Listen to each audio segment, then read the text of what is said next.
Renungan pada hari ini diambil dari Injil Matius. Demikian firman Tuhan yang disampaikan di dalam Matius 18 ayat 1-4. Pada waktu itu, datanglah murid-murid itu kepada Yesus dan bertanya, "Siapakah yang terbesar dalam kerajaan surga?" Maka Yesus memanggil seorang anak kecil dan menempatkannya di tengah-tengah mereka, lalu berkata, "Aku berkata kepadamu, sesungguhnya jika kamu tidak bertobat dan menjadi seperti anak kecil ini, kamu tidak akan masuk ke dalam kerajaan surga. Sedangkan barang siapa merendahkan diri dan menjadi seperti anak kecil ini, dialah yang terbesar dalam kerajaan surga."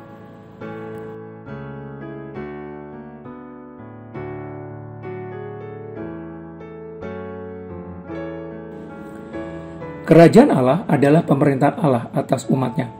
Allah menjadi kepala pemerintahan atas warga kerajaannya. Allah menjadi raja atas hati manusia. Tetapi supaya bisa melihat pemerintahan Allah bagi dirinya, seseorang harus dilahirkan kembali. Supaya bisa memasuki kerajaan Allah, seseorang harus dilahirkan dari roh. Ketika orang ditarik Allah menjadi warga kerajaan Allah, orang telah begitu lama hidup di dalam dunia yang berdosa. Orang telah begitu lama menjadi warga kerajaan dunia. Orang telah terbiasa hidup dengan pola hidup kerajaan dunia yang menempatkan hikmat pribadi sebagai terang penuntun hidupnya. Orang terbiasa menentukan sendiri apa yang baik bagi dirinya sendiri. Orang menentukan sendiri apa yang benar bagi dirinya sendiri. Orang menentukan sendiri cara yang dianggap baik menjalani hidup bagi dirinya sendiri.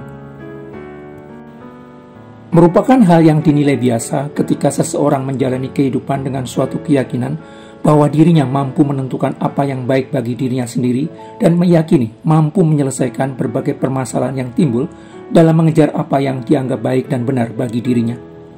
Umumnya keyakinan itu berasal dari pendidikan, kecerdasan, keramahan, keluasan, dan berbagai kelebihan lain yang dimilikinya. Itulah yang disebut sebagai rasa percaya diri.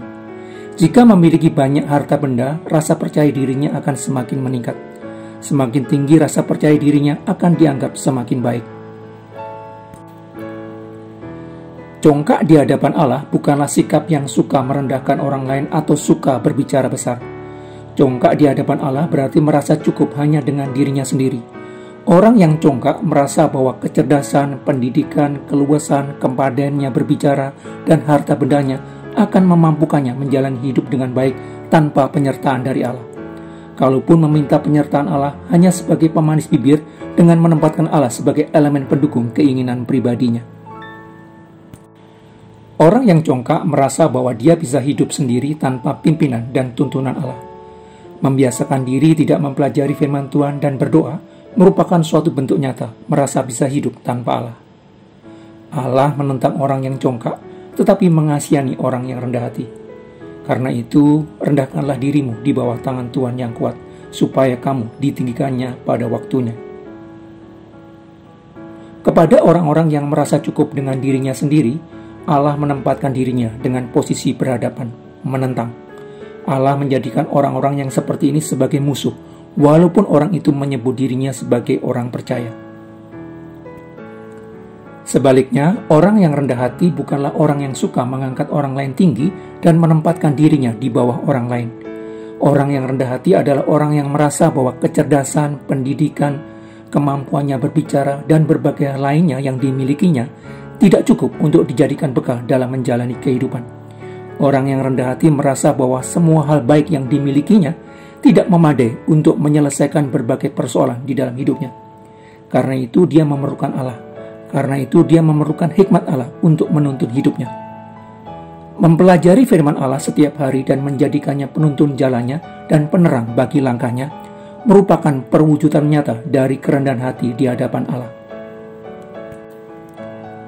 Kepada orang-orang yang merasa bahwa hikmat pribadinya tidak cukup untuk menjadi bekalnya dalam menjalani hidup dan memerlukan hikmat Allah, Allah mengasihani.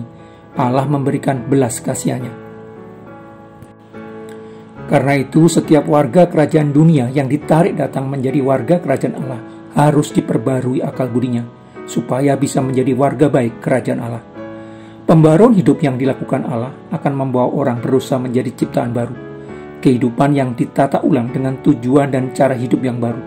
kehidupan yang dibangun ulang dengan tujuan untuk memancarkan kemuliaan Allah di dalam hidup manusia.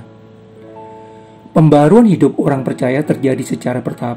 Bagian demi bagian dari kehidupan seseorang akan dikoreksi dan diperbarui Roh Kudus. Penataan ulang hidup orang percaya oleh Roh Kudus dilakukan melalui firman Allah. Allah menyampaikan kehendaknya kepada umatnya untuk dijadikan pedoman di dalam menjalani hidup di dalam kerajaannya. Karena kerajaan Allah adalah pemerintahan Allah atas hati orang-orang yang menjadi warga kerajaannya, maka pemerintahan itu dilakukan dengan berbagai peraturan dan ketetapan yang berlaku di dalam kerajaan Allah. Roh Kudus yang ada di dalam diri orang percaya akan menunjukkan alasan Tuhan menciptakan manusia, apa yang baik dan benar bagi manusia, dan apa yang harus diprioritaskan di dalam hidup. Roh Kudus yang ada di dalam diri orang percaya akan mengingatkan berbagai perkataan Tuhan untuk dijadikan pedoman dalam pengambilan keputusan hidup. Roh Kudus akan mengajarkan bagaimana mengimplementasikan kebenaran Tuhan di dalam babak kehidupan yang baru. Sebagaimana dengan anak kecil yang membiarkan dirinya dituntun dan diarahkan orang tuanya, yang menjadi bukti bahwa dirinya adalah anggota keluarga yang dipimpin orang tuanya. Ketika orang membiarkan dirinya dituntun oleh kebenaran Allah, dirinya telah masuk ke dalam kerajaan surga. Ketika orang menempatkan hikmat pribadinya di belakang hikmat Allah, orang telah menjadi warga kerajaan surga yang baik. Ketika orang merendahkan dirinya dengan menanggalkan hikmat pribadinya dan menggantinya dengan hikmat Allah sebagai penuntun hidupnya, orang telah menjadi warga kerajaan surga yang besar.